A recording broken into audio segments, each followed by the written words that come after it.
Bismillahirrahmanirrahim. Assalamualaikum warahmatullahi wabarakatuh. Perkenalkan, saya Sriani dengan nomor NIM 2108110007, jurusan Tadris Bahasa Indonesia semester 1A, Universitas IAIN Syekh Nurjati Cirebon. Video ini ditujukan untuk memenuhi tugas UAS atau ujian akhir semester mata kuliah membaca yang diampu oleh Ibu Dewi Kusuma, Magister Pendidikan.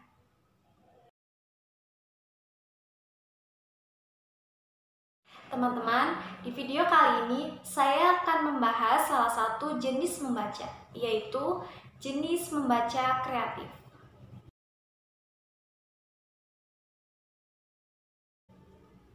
Apa sih membaca kreatif itu? Membaca kreatif adalah sebuah proses membaca yang tidak hanya menangkap suatu makna, tetapi setelah kita membaca, seseorang harus dapat menerapkannya dalam kehidupan sehari-hari dan dapat mengombinasikan pengetahuan yang sebelumnya pernah didapatkan. Dalam membaca kreatif, pembaca dituntut untuk mencermati ide-ide yang dikemukakan penulis, kemudian membanding-bandingkannya. Nah, yang lebih penting lagi, pada kegiatan membaca kreatif, tidak sekedar menangkap makna dari maksud isi bahan bacaan, tetapi juga menerapkan ide-ide atau informasi yang tertuang dalam bacaan di kehidupan sehari-hari, khususnya untuk meningkatkan kualitas hidup. Menurut Nur Hadi tahun 1984, istilah membaca kreatif berarti tindak lanjut setelah seseorang melakukan kegiatan membacanya. Jika seseorang membaca lalu berhenti pada saat ia menutup bukunya, maka dirinya tidak dikatakan sebagai pembaca kreatif. Namun sebaliknya, jika setelah membaca dia melakukan aktivitas yang bermanfaat bagi peningkatan kehidupan baru, ia dikatakan sebagai pembaca yang kreatif.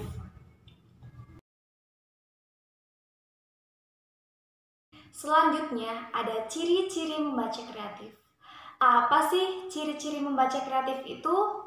Ciri membaca kreatif yang pertama, kegiatan membaca tidak berhenti pada saat menutup buku. Artinya, harus ada tindakan lanjutan setelah kegiatan membaca tersebut selesai.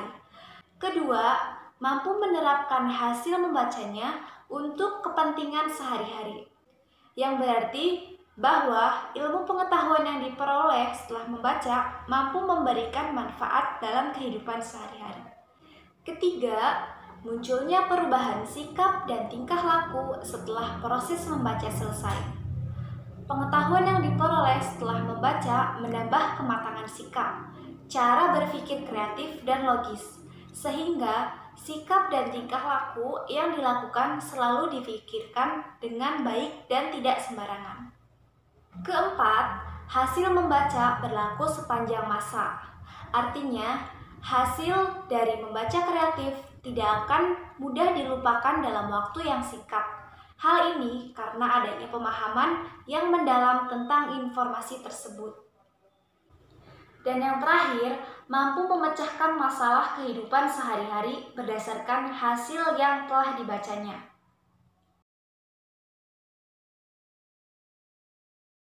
Adapun keterampilan yang harus dimiliki oleh seorang pembaca kreatif.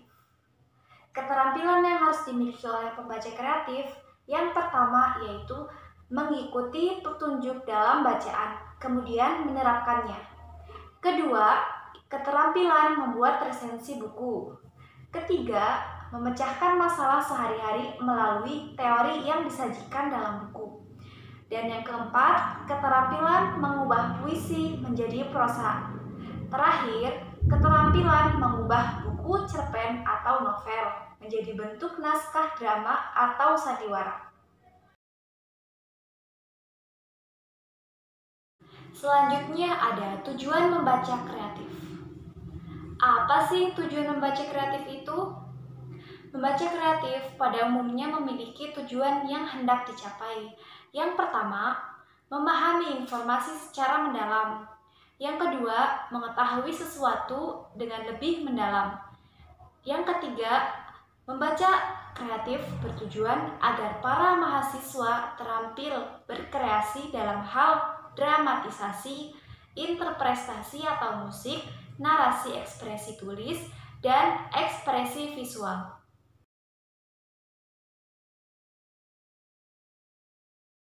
Nah, teman-teman, setelah pembahasan membaca kreatif, ada pula contoh membaca kreatif genre fiksi yang berjudul Tangkuban Perahu.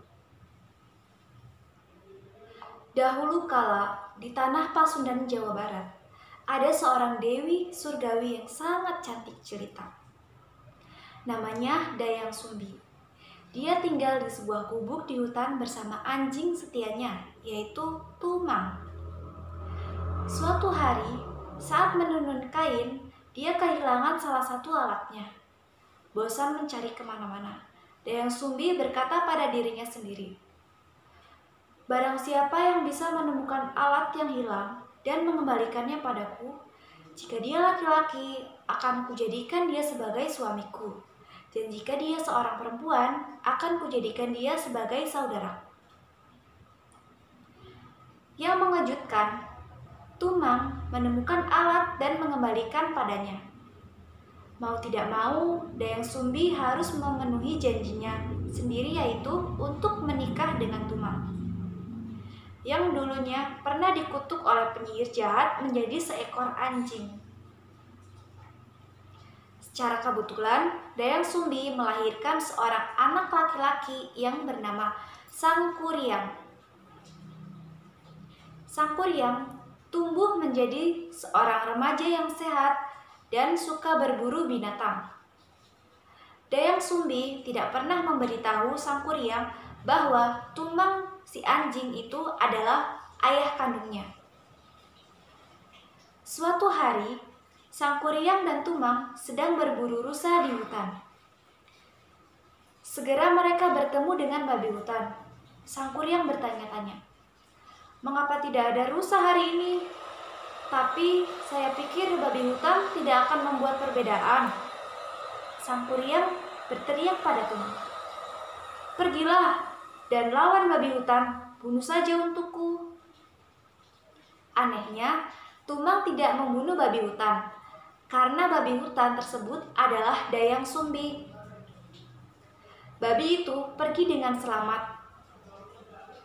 Ini membuat Sangkuriang sangat marah. Dia membunuh Tumang. Kemudian, dia mengambil hati seekor anjing dan memberikan kepada Dayang Sumbi. Setelah makan hati tersebut, Dayang Sumbi bertanya kepada Sangkuriang, "Ngomong-ngomong, di mana Tumang? Ibu belum melihatnya." Sangkuriang pun menjawab, "Ibu, sebenarnya aku telah membunuh Tumang karena ketidaktaatan dia padaku. Hati yang ibu makan sebenarnya adalah hati Tumang." Kamu adalah anak yang bodoh," teriak Dayang Sumbi sambil memukulkan sendok sup ke kepala Sangkuriang dengan keras sehingga kepalanya berdarah. "Pergi dari mukaku, dasar pembunuh. Beraninya kamu membunuh ayahmu sendiri. Kamu adalah anak yang tidak berguna." Dengan kepala yang berdarah, Sangkuriang lari ke hutan dan naik ke bukit. Bertahun-tahun berlalu, Sangkuriang berubah menjadi pemburu yang tampan dan terampil. Dia telah melupakan masa lalunya yang pahit karena dia telah kehilangan ingatan. Dan dia bahkan lupa dengan namanya sendiri. Suatu hari, Sangkuriang bertemu dengan seorang wanita cantik, yaitu bernama Dayang Sumbi. Dia tidak bisa menjadi tua karena dia adalah seorang dewi. Sangkuriang tidak mengenali ibunya sendiri, tetapi Dayang Sumbi, dia mengenali Sangkuriang karena dari bekas luka di kepalanya. Mabuk cinta, Sangkuriang melamarnya. Untuk menghindari pernikahan terlarang antara ibu dan anaknya, Dayang Sumbi memintanya untuk membuat danau dan perahu dalam waktu 1 malam sebagai hadiah pernikahan untuknya. Dengan bantuan makhluk gaib dari hutan, Sang Kuryang membangun sebuah danau dan perahu. Dayang Sumbi mengetahuinya, dan ia mengelabui para jin dengan menyulut api sehingga seolah-olah matahari telah terbit.